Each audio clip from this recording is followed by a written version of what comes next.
বর্তমানে একটি প্রতিষ্ঠানে কর্মরত আছি।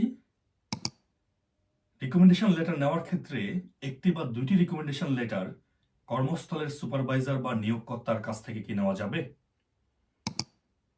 আপনি বর্তমানে কর্মরত থাকলে ৩টি রিকমেন্ডেশন লেটারের মাঝে ন্যূনতম একটি রিকমেন্ডেশন লেটার অবশ্যই কর্মস্থলের সুপারভাইজার বা নিয়োগকর্তার কাছ থেকে নেওয়া যেতে পারে।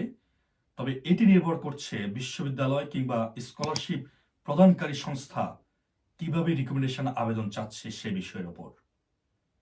যদি আবেদনটি একাডেমিক প্রোগ্রামের জন্য হয়, যেমন মাস্টার্স বা পিএইচডি প্রোগ্রামে আবেদনের জন্য হয়, তবে রিকমেন্ডেশন লেটার অবশ্যই একাডেমিক রিকমেন্ডেশন বিশ্ববিদ্যালয়ের শিক্ষক, গবেষণার সুপারভাইজার অথবা ফ্যাকাল্টি ডিন বা বিভাগীয় প্রধানের কাছ থেকে নেওয়া সর্বোত্তম।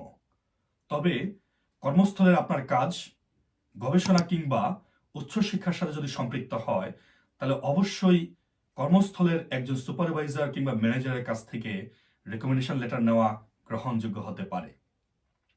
একাডেমিক বা প্রফেশনাল রিকমেন্ডেশনে সবসময় একটি ভারসাম্য বজায় রাখা ভালো। তবে যদি আপনার আবেদনটি প্রফেশনাল ডিগ্রি বা স্কলারশিপের জন্য হয়, সেক্ষেত্রে কর্মস্থলের সুপারভাইজার বা ম্যানেজার থেকে রেকমেন্ডেশন লেটার নেওয়া খুবই যথাযথ হবে। বিশ্ববিদ্যালয়ের কিছু প্রোগ্রাম কর্মক্ষেত্রের অভিজ্ঞতাকে গুরুত্ব দেয়। সেক্ষেত্রেও আপনি কর্মস্থলের সুপারভাইজার বা ম্যানেজারের কাছ থেকে রেকমেন্ডেশন লেটার প্রদান করতে পারেন। তবে মাথায় রাখতে হবে, আপনি যেই প্রোগ্রাম আবেদন করছেন সেই প্রোগ্রামের সাথে যেন কাজের অবশ্যই সুসম্পর্ক থাকে।